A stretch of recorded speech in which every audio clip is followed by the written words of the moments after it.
வணக்கம், நான் உங்க friend Jaya Srinivasan. Welcome to veggies recipe. இன்னைக்கு நம்ம வெஜ்ஜீஸ் ரெசிபி கிச்சன்ல ஆடி அமாவாசைக்கான ஒரு பலகாரம் ரெசிபி பார்க்க போறோம். தவளை அடை பண்ண போறோம். சில பேர் இதை தவளை தோசை அப்படின்னு கூட சொல்லுவாங்க. எப்பயும் பண்ற மாதிரி அரிசி பருப்பு ஊற வச்சு அரைச்சி பண்ணாம நம்ம இது ஒரு ப்ரீமிக்ஸா பண்ண போறோம். இந்த ப்ரீமிக்ஸ் நமக்கு ரெடியா இருந்தது அப்படின்னா 2-3 மணி நேரம் டைம் இருந்தா போதும். ஊற வச்சு உடனே நம்ம அதை தவளை அடை பண்ணிக்கலாம். இதே மாவை யூஸ் பண்ணி நம்ம குழி பணியாரமும் பண்ணலாம், ஊத்தப்பமும் பண்ணிக்கலாம். மேல நல்ல கிறிஸ்பியாவும் உள்ள நல்ல சாஃப்டாவும் நல்ல டேஸ்டா வரும். இந்த ப்ரீமிக்ஸ்க்கான மாவை நம்ம மிக்சிலையும் அரைச்சிக்கலாம், இல்ல நம்ம மிஷின்ல கொடுத்து அரைச்சு கூட நம்ம வச்சுக்கலாம். இதுல நம்ம பச்சரிசி யூஸ் பண்ணி பண்றதுனால அமாவாசை பலகாரம் மற்ற விரத நாட்களையும் நமக்கு இது பலகாரமா யூஸ் ஆகும். ஃபர்ஸ்ட் டைம் சேனலை பாக்குறீங்கன்னா ப்ளீஸ் சப்ஸ்கிரைப் பண்ணுங்க. பெல் ஐக்கானை கிளிக் பண்ணி ஆல் ஆப்ஷன் கொடுத்துட்டீங்கன்னா நான் போடக்கூடிய எல்லா வீடியோஸும் குவிக்கா உங்களுக்கு ரீச் ஆகும். வாங்க ஈஸியா அந்த தவளை அடைக்கான ப்ரீமிக்ஸ் ரெடி பண்ணி தவளை அடையும் குழி பணியாரமும் எப்படி பண்ணுறது நம்ம பார்க்கலாம். ஒரு பவுல்ல 2 கப்பு பச்சரிசி எடுத்துக்கலாம். எல்லா இன்கிரீடியன்ஸும் ஒரே கப்போ அல்லது டம்ளரோ வச்சு அளந்துக்கோங்க.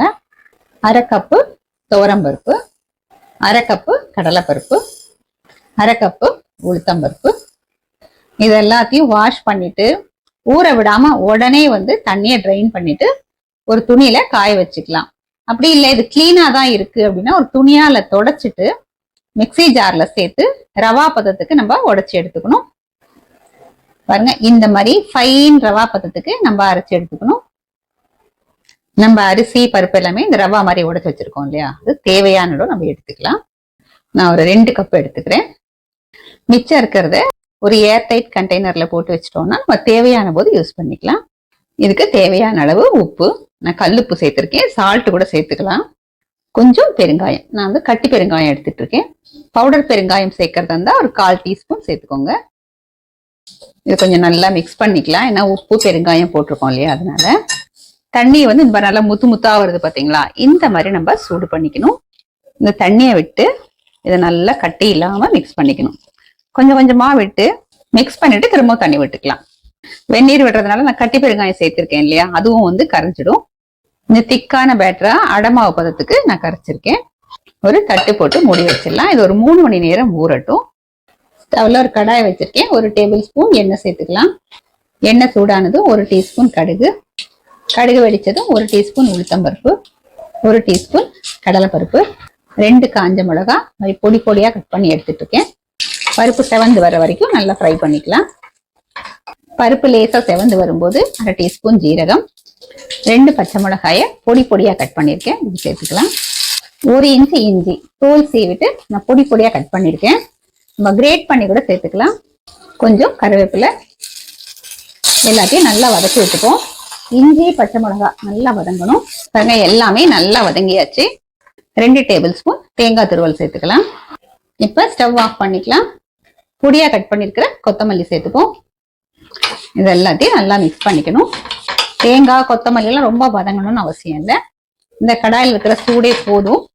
நல்லா மிக்ஸ் பண்ணியாச்சு. இந்த தவளை தோசை தவளை அடை மாவு மிக்ஸ் பண்ணி வச்சு 3 மணி நேரம் ஆயாச்சு. இதை நல்லா மிக்ஸ் பண்ணி விட்டுக்கலாம். பாருங்க, நல்லா ஊறிருக்கு. லேசா பாருங்க ஃபோர்மெண்ட்டும் ஆயிருக்கு. இந்த ஏர் பாக்கெட்ஸ் பாத்தீங்கன்னா சின்ன சின்னதா நமக்கு நல்லா தெரியுது. நல்லா ஒரு தடவை மிக்ஸ் பண்ணி விட்டுப்போம். நம்ம தாளிச்சு வச்சிருக்கோம் இல்லையா, இந்த மாவுல சேர்த்துக்கலாம். ரொம்ப திக்கா இருக்கனால கொஞ்சமா தண்ணியை சேர்த்து மிக்ஸ் பண்ணிக்கலாம். அடை மாவு பதத்துக்கு நம்ம தண்ணியை விட்டு மிக்ஸ் பண்ணிக்கணும். நல்லா மிக்ஸ் பண்ணியாச்சு. இப்ப பாருங்க, மாவோட பதம் இந்த மாதிரி இருக்கு. நம்ம அடை மாவு பண்ணுவோம் இல்லையா, அதே பதத்துல இருக்கணும். இந்த தவளை அடை இந்த தவளை தோசை பண்றதுக்கு ஸ்டவ்ல ஒரு சின்னதா இரும்பு கடாய் வச்சிருக்கேன். இந்த 1 டீஸ்பூன் எண்ணெய் சேர்த்துக்கலாம். இது நல்லா சூடாகட்டும். எண்ணெய் சூடாயாச்சு. ஒரு கரண்டி மாவை கடாயில விட்டுடலாம். சுத்தி கொஞ்சமா எண்ணெய் சேர்த்துப்போம். மீடியம் ஃப்ளேம்ல ஒரு மூடியை போட்டு மூடி வச்சிடலாம். ஃப்ளேம் மீடியம்ல வச்சுப்போம். மூடியை திறந்து பார்த்துருவோம். இந்த சைடு நல்லா ரோஸ்ட் ஆயிருக்கு. இதை திருப்பி போட்டுக்கலாம். பாருங்க, எவ்வளவு அழகா வந்திருக்கு. திருப்பி போட்டதுக்கு அப்புறம் மூடி வைக்கணும்னு அவசியம் இல்லை, ஒரு 2 நிமிஷம் ஆகட்டும். இந்த சைடுமே நல்லா ரோஸ்ட் ஆயாச்சு பாருங்க. இது நம்ம சர்விங் பிளேட்ல எடுத்துக்கலாம். ஓரங்கள் ஃபுல்லா நல்லா ரோஸ்டா, சென்டர்ல நல்லா சாஃப்டா இருக்கும். இதே மாதிரி நம்ம எல்லாத்தையும் பண்ணி எடுத்துக்கலாம். நம்ம இதே மாவுல குழி பணியாரமும் பண்ணிக்கலாம். குழி பணியார பேன் வந்து ஸ்டவ்ல வச்சிருக்கேன். கொஞ்சம் எண்ணெய் விட்டுருக்கேன். இந்த மாதிரி மாவு ஃபில் பண்ணிப்போம். ஒரு மூடியை போட்டு மூடி வச்சிடலாம். ஃப்ளேம் வந்து மீடியம்ல இருக்கட்டும். மூடி திறந்து பார்த்துடலாம். ஓரங்கள்லாம் பாருங்க நல்லா கிறிஸ்பியா வந்திருக்கு. திருப்பி போட்டுக்கலாம். பாருங்க நல்ல கோல்டன் கலர்ல சூப்பரா வந்திருக்கு. எல்லாத்தையும் இந்த மாதிரி திருப்பி விட்டுடணும். இவ்வளவு நல்ல கோல்டன் கலர்ல ரொம்ப அழகா வந்திருக்கு பாருங்க. திருப்பி போட்டதுக்கு அப்புறம் மூட வேண்டிய அவசியம் இல்லை. பணியாரம் ரெடி ஆயாச்சு. இப்ப சர்விங் பிளேட்ல எடுத்துக்கலாம்.